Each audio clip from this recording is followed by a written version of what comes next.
আজ আবারও চলে এসেছি তোমাদের সাথে একটা মাছের রেসিপি শেয়ার করব বলে।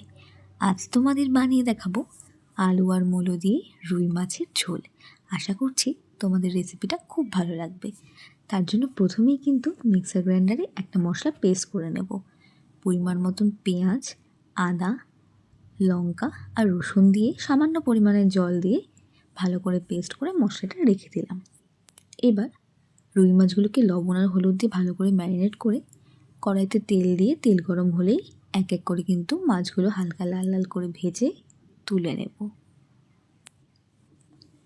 আমার মাছ খেতে জানো তো ভীষণ ভালো লাগে। তোমাদের কার কার মাছ খেতে ভালো লাগে অবশ্যই কমেন্টে জানিও। মাছগুলো ভাজা হয়ে গেছে, এবার ওই তেলের মধ্যেই সাদা জিরে ফোড়ন দিয়ে দিলাম, দিয়ে দিচ্ছি পেঁয়াজ কুচি, দিয়ে দিচ্ছি টমেটো কুচি, দিয়ে ভালো করে একটু ভেজে নেব। এবার দিয়ে দিচ্ছি ওই মিক্সারে যে পেস্ট করে নিলাম মশলাটা, সেই মশলাটা কিন্তু এবার দিয়ে দিলাম পুরো, দিয়ে আবার ভালো করে নাড়িয়ে মশলাটাকে একটু ভেজে নেব। এবার দিয়ে দিচ্ছি এক এক করে ধনে গুঁড়ো, জিরে গুঁড়ো আর লঙ্কার গুঁড়ো,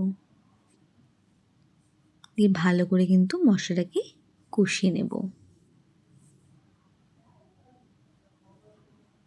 এবার দিয়ে দিচ্ছি পরিমাণ মতন হলুদ গুঁড়ো, দিয়ে আবার ভালো করে 2 থেকে 3 মিনিট মশলাটাকে ভেজে নিয়ে দিয়ে দিচ্ছি প্রথমে আলুগুলোকে, তারপর দিয়ে দিচ্ছি কেটে রাখা মূলোগুলোকে, দিয়ে দিচ্ছি স্বাদ মতন লবণ, দিয়ে এবার উল্টে পাল্টে ভালো করে নাড়িয়ে মশলার সাথে আলু আর মূলোটাকে কিন্তু কষিয়ে নেব।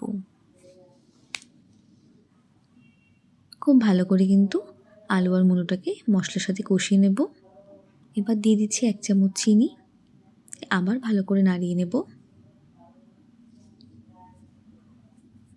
3 থেকে 4 মিনিট কিন্তু ভালো করে এভাবে নাড়িয়ে আলু আর মূলোটাকে কিন্তু মশলার সাথে কষিয়ে নেব। মশলা থেকে তেল ছেড়ে দিলেই দিয়ে দিচ্ছি পরিমাণ মতন জল। তোমরা যেরকম ঝোল রাখতে পছন্দ করো সেরকম তোমরা জল ব্যবহার করবে। দিয়ে ভালো করে নাড়িয়ে তো এবার ঝোলটাকে রান্না করে নেব।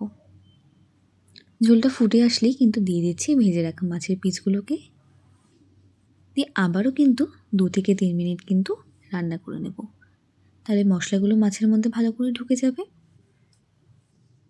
ব্যাস, তাহলে কিন্তু রেডি হয়ে যাবে রুই মাছের ঝোল। নামানোর সময় ধনেপাতা কুচি দিয়ে নামিয়ে নেব।